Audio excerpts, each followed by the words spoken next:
exposé. Et donc je vais vous parler de Saint François Xavier. Donc j'ai centré sur la mission hein, cette année. Voilà.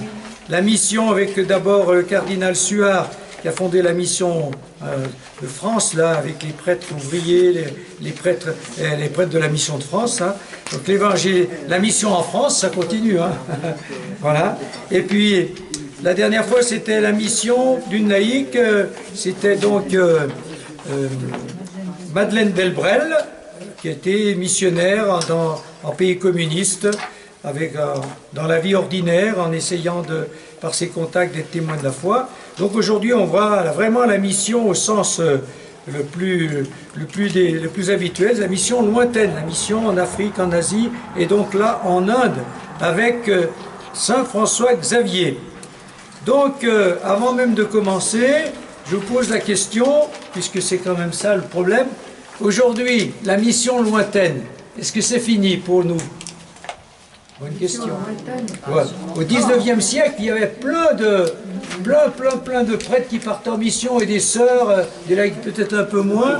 Dans nos pays, il y en a plein, en Maurienne, à Java, tout ça. Les flux sont inversés. Non, c'est l'inverse. Voilà.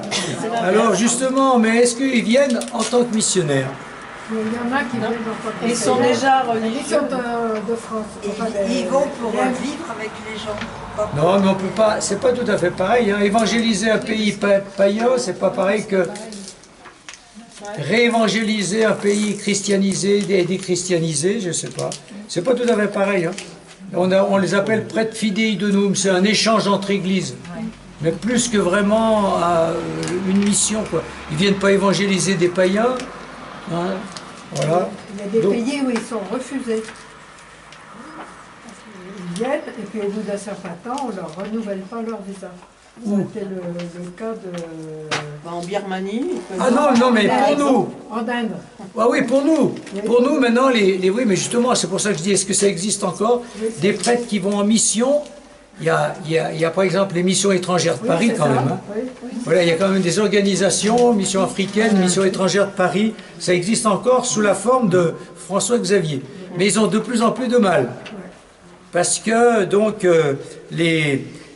par exemple, Yann Vagneux, le père Yann Vagneux, hein, que vous connaissez peut-être, donc, que moi j'ai eu en insertion à Aix-les-Bains, et donc, comme il est savoyard, il est rentré dans les missions étrangères de Paris. Les missions étrangères de Paris vont plutôt en Asie. Lui, il est allé en Inde. Il a fait déjà une quinzaine d'années quand même. La dernière fois, en septembre dernier, quand il est arrivé, il y avait la police. Retournez chez vous, on ne pouvait plus. Avec le président Modi. Modi, là, lui, il veut que l'Inde appartienne aux hindouistes.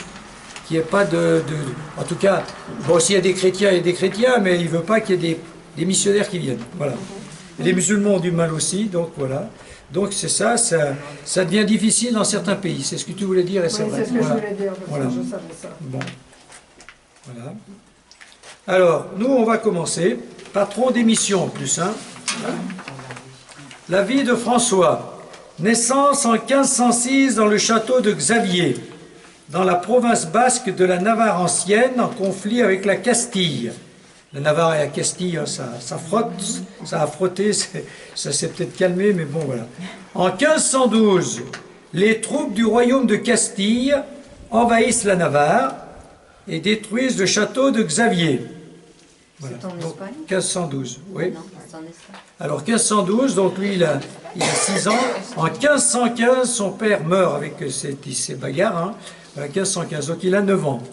Les frères de François sont faits prisonniers lors d'une nouvelle invasion de la Castille.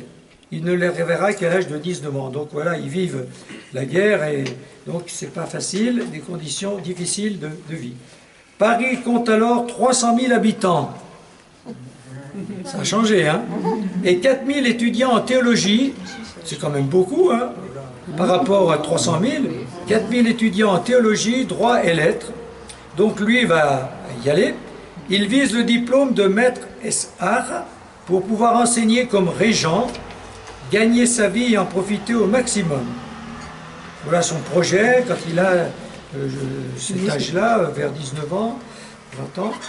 Il mène une joyeuse vie dans le milieu étudiant, déjà à cette époque, hein, ça n'a pas bien changé. Fait du sport, devient par exemple champion universitaire de saut en hauteur. Il aime fréquenter la gente féminine. Bon voilà, c'est un jeune quoi, parmi les jeunes. Mais voilà qu'il se lie à 2 collaborateurs. Et ça c'est quand même important. Les relations, les rencontres peuvent être déterminantes dans un bon sens ou dans un mauvais sens. Hein. C'est la vie, vous en êtes témoin. C'est pour tous pareil, on fait des belles rencontres ou des mauvaises rencontres, si on peut se faire influencer en bien ou en mal. Et voilà que lui rencontre Pierre Fabre, étudiant sérieux et fervent, et à partir de 1528, Ignace de Loyola. Donc vous voyez que Pierre Fabre et Ignace de Loyola, c'est quand même des grands noms de la vie chrétienne. Et donc Ignace de Loyola qui a choisi la pauvreté et la vie de disciple du Christ. Et il cherche à faire changer de vie à François. Voilà, donc ils se disent, voilà, François, il le rencontre, ben, il faut l'inviter à changer de vie. Une grande amitié se construit entre les trois au fil des temps. Gros débat entre eux, tant mieux, voilà des débats sur la foi, sur la vie, sur la manière de vivre. Finalement, en 1534, François s'intègre à la première équipe des 7 amis qui, le 15 août, prononce les vœux de vivre pauvrement et de servir Dieu. Donc en 1534, il a donc 1534, 28 ans. À 28 ans, grâce à cette rencontre, et puis donc Pierre Fabre et Agnès Loyola le rencontrent et l'intègrent, mais il y a aussi, ils font un groupe de 7, il y en a 4 autres, et donc ils décident de prononcer des vœux, de vivre pauvrement et de servir Dieu. Mais ça, c'est entre eux, hein, et devant Dieu. Et ce n'est pas officialisé dans l'Église, hein, bien sûr. Alors, de préférence à Jérusalem, ou autrement selon le désir du pape, si le voyage en Terre Sainte s'avère impossible à cause des Turcs. Bon, parce que là, les Turcs ont bien envahi. François accepte alors de faire les exercices, c'est-à-dire de vivre l'itinéraire rigoureux que lui propose Ignace. Donc, Ignace de Loyola, vous le connaissez, ben voilà, hein, il dit, ben, on a une équipe de 7, mais voilà, il leur propose de faire les exercices spirituels qui ont évolué depuis, mais enfin déjà d'entrée, c'est quand même d'entrée que Ignace de Loyola décide de fonder quelque chose, même si c'est tout petit à ce moment-là, et donc il faut faire des exercices pour arriver à vivre la spiritualité qui leur permettra de servir le Christ et de servir l'Église le mieux possible. Alors eux, au départ, ben, ils aimeraient aller en Terre Sainte, mais bon, après ça va évoluer. Donc rendez-vous est pris pour Venise en 1537, afin de s'embarquer pour Jérusalem. Donc c'est clair, hein, voilà. Mais c'est impossible. Bon, il y a des problèmes avec les pirates, avec les Turcs, etc. Le groupe se met donc à prêcher, à visiter les malades et à se préparer à l'ordination sacerdotale sur place, donc dans la région de Rome. Et François est ordonné le 24 juin 1537. Alors, on peut faire des petites digressions, donc on voit déjà que le séminaire ou le chemin pour être prêtre, vous voyez, c'est pas le même qu'aujourd'hui, hein, ça va vite. Hein. Voilà, il n'y a pas de séminaire, il n'y a pas de formation vraiment bien structurée, mais bon, c'est comme ça que ça se passe à cette époque, et donc il est ordonné prêtre en 1537. Voilà. Donc en 1537, il a 31 ans. Voilà. Mais bon, donc François accepte de faire les exercices. Alors il y en a qui sont spécialistes des exercices spirituels, là, comme Béatrice. Voilà. Donc pourquoi d'après vous, mais ça c'est intéressant pour la vie spirituelle, pourquoi d'après vous, enfin si vous le savez, et Saint Ignace a voulu employer ce mot exercice pour grandir, progresser dans la vie spirituelle? Ça demande un effort personnel. Oui, mais pourquoi il a demandé cet effort? On voit pas Saint Ignace aujourd'hui, mais... Hein? Oui, mais pourquoi il a dit exercice? Ça me fait penser à combat, Hein? un combat. Ça me fait penser à un combat. Un combat, oui, mais pourquoi justement? Un combat? Ben, parce que Parce qu'il était quoi, Élias, il était quoi? Ben justement, c'était un soldat. Oui, c'est un militaire. Oui. Alors il a transposé dans la vie spirituelle les exigences de la vie militaire. On s'entraîne, on fait des exercices. Donc voilà. Eh bien ça c'est important parce que, pour moi en tout cas, la spiritualité, c'est transposer dans la vie spirituelle les exigences qu'on a dans notre vie humaine. Par exemple dans la vie professionnelle, dans la vie sportive, on s'entraîne, et bien si on est chrétien, on dit ben, il faut que tu t'entraînes aussi spirituellement. Enfin moi ça a toujours été l'idée, mais vous voyez, voilà. Donc une première question, quelle est votre culture humaine dominante, fondatrice? Qu'est-ce qui vous a le plus marqué, structuré dans votre vie humaine? C'est peut-être le travail, c'est peut-être autre chose, je ne sais pas quoi. Ben, à ce moment-là, dites, ben, je vais transposer ces exigences dans ma vie chrétienne. Comme ça, ben voilà. Donc les exercices, lui, ça peut être, je ne sais pas quoi, moi, d'autres choses, mais transposons, c'est-à-dire ce qu'on nous demande humainement pour être à la hauteur et faire ce qu'on doit faire, ben, essayons de le transposer dans la vie spirituelle.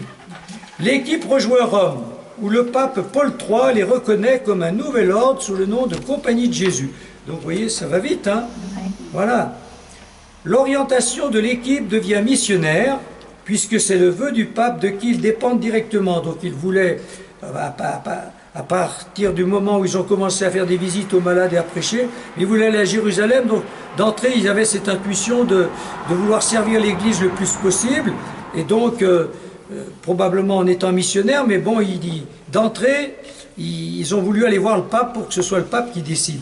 Et donc le pape décide d'officialiser la Compagnie de Jésus, mais pour la mission. Le pape et Ignace demandent à François de partir évangéliser les Indes orientales. Voilà, d'entrée, donc assez vite. Donc voilà, donc ils sont 7, et donc ils vont se répartir des missions différentes, et lui reçoit la mission d'aller évangéliser les Indes, en accord avec le roi du Portugal, puisque c'est eux que ce roi du Portugal qui dominait un peu l'Inde.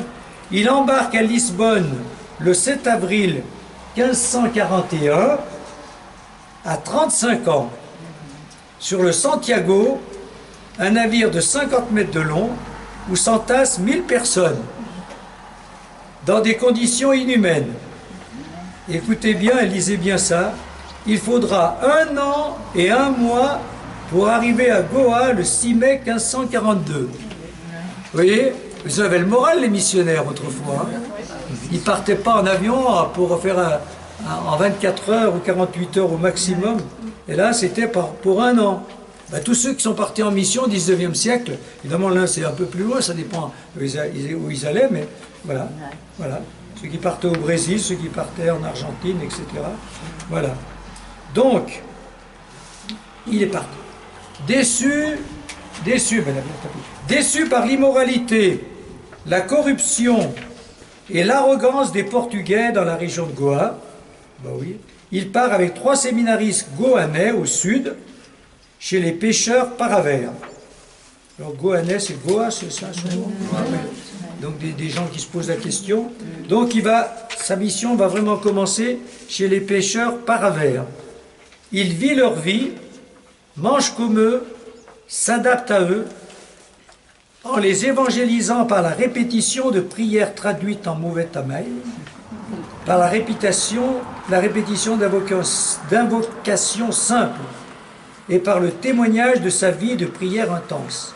Alors on en reste là, parce que c'est déjà une méthode, on verra ça, voilà, et comment être missionnaire. Et ben voilà, déjà il y a déjà une réponse. Hein. Comment être missionnaire? Ils vivent leur vie. Voilà. Ils mangent comme eux. Ils s'adaptent à eux, ils vivent leur vie, et en discutant, en échangeant, ben, ils parlent de sa foi. Et pour qu'eux-mêmes un peu entrent dans cette foi, ben, il leur fait répéter des prières traduites, des prières, quoi. Voilà. Pour qu'ils puissent adhérer. Voilà. Alors, c'est pas de la catéchèse, mais il devait y en avoir un petit peu, il devait bien quand même expliquer. Voilà. Mais il y a quand même le témoignage de sa vie de prière intense. Alors voilà la méthode missionnaire qu'il privilégie, c'est de vivre la même vie que ceux qu'on veut évangéliser. Donc c'est là que vous êtes tous concernés. On est missionnaire là où on vit, en partageant la vie. Maintenant, en faisant répéter des prières, c'est peut-être pas ça, mais en témoignant de notre vie, de notre foi, par notre vie de prière et par notre manière de vivre. Voilà, ça c'est déjà bien, c'est simple. Il revient à Goa, où il est nommé nonce, c'est-à-dire légat du pape, puis commence une seconde mission chez les Paravers. Des brahmanes qui ne pensent qu'à s'enrichir et à profiter de leur pouvoir. Alors, je ne sais pas pourquoi il y a cette phrase-là, mais c'est pour dire qu'il rencontre des brahmanes. Il y a dû avoir une phrase. Il va réfléchir et prier sur la tombe. Bon, les brahmanes, parce que c'est l'hindouisme, hein, voilà. Donc il rencontre là aussi les gens avec ce qui les marque, leur vie. Et là, il y a l'hindouisme en Inde. Il va réfléchir et prier sur la tombe présumée de saint Thomas à Sao Tomé, près de Madras. Donc, on pense, ça c'est la tradition de l'Église, que saint Thomas est allé jusqu'en Inde. Bon, c'est pas sûr, mais voilà. Voilà. Il se sent alors appelé à évangéliser la Malaisie. Je sentis et compris que c'était la volonté de Dieu que j'aille en ce pays de Malacca. Alors, s'il y a un mot qui va revenir souvent, c'est le mot senti. Il sent. Les exercices, enfin, une des spécialités des jésuites, c'est le discernement. Comment discerner la volonté de Dieu? Ça, on va y revenir assez vite tout à l'heure, mais la meilleure des réponses que lui donne, mais aussi que les jésuites donnent, c'est je ressens que je dois faire ça. Et quand je ressens que ce ressenti en même temps que je ressens que je dois faire ça, je me sens près de Dieu. Je ressens que je dois faire ça et en ressentant ça, il me semble que Dieu est là, que je m'approche de Dieu. Donc un ressenti spirituel. Voilà. Plus que des démonstrations ou des explications. Il reçoit en 1545 un accueil enthousiaste à Malacca, où il traduit en malais les prières et les documents de base pour instruire les bonnes volontés, mais il bute encore sur la débauche et l'appât du gain, de milieu portugais ou de ceux qui vivent là, bref. En 1546, il s'embarque pour l'île d'Amboine, où il visite et réconforte la petite minorité chrétienne. Alors, quand j'entends ça, je n'ai pas tout compris, c'est qu'il y avait déjà des chrétiens. Ben oui, depuis saint Thomas, il y a quelque chose qui était resté. Hein, voilà. Puis d'autres îles, mais bon, c'était minime. Hein. Avant de revenir à Goa pour administrer et approfondir l'évangélisation, sur la route du retour, il rencontre un Japonais, Anjiro, qui lui dit que les Japonais seraient réceptifs à son message. Cette idée le séduit, mais il y a du travail à Goa et sur le terrain de ses premières missions. Donc il se dit, peut-être, mais pas tout de suite.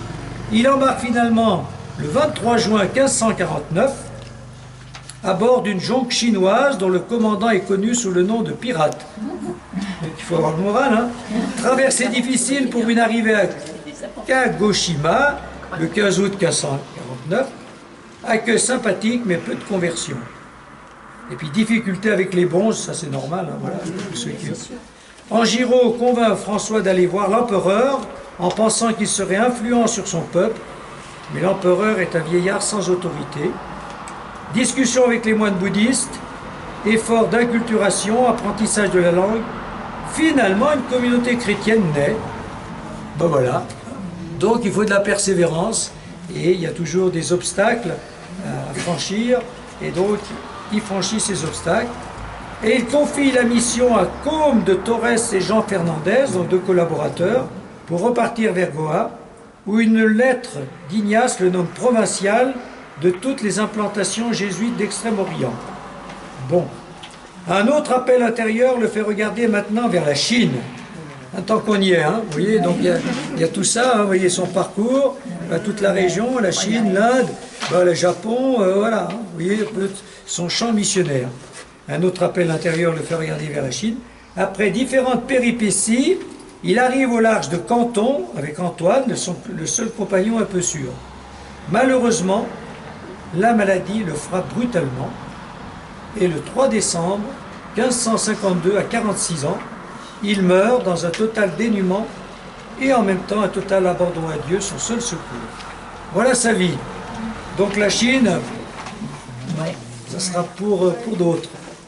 Voilà. Ça va comme ça? C'est simple. Alors, on va voir sa vie spirituelle. Qu'est-ce qui l'anime? S'il est missionnaire, oui, il est missionnaire, il va évangéliser, mais ça suppose qu'il soit une spiritualité, c'est en relation forte avec le Christ. Hein. C'est vraiment être près de Dieu, près du Christ. Alors, quels sont ces chemins qu'il nous propose pour être en relation avec le Christ, ce qu'on veut tous être, bien sûr. Alors, première chose, enfin, c'est le numéro 2, changer de direction, la souplesse spirituelle. Il faut être souple et pas rigide, psychorigide. Hein? Vous connaissez le mot?